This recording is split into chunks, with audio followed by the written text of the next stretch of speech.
دا یو غزل چې په 2013 کې ما لیکلې هغه ستاسو مخې ته راولمه او زما یقین دی چې ستاسو به خوښ شي. زړه مې مطمئن شو چې مې دا خبرې وکړلې، بیا مې په محفل کې سپین رښتیا خبرې وکړلې.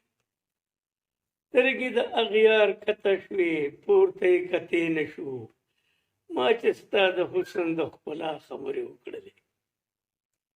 زه هم د حیا نه غلی پاتې شومه، چپ شومه، ډېرو بې ادبو ناروا خبرې وکړلې.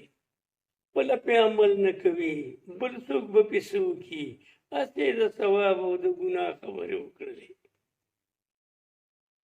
زه یې په غزل کې د ماضي طرف ته بوتلمه، تا چې د خاطر او د حمزه خبرې وکړلې.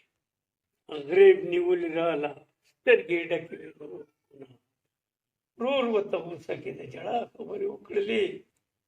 مور ته یې ویل نه مې جامې و نه مې پیزار شته دی، ډېرې د نېستۍ راته بابا خبرې وکړلې.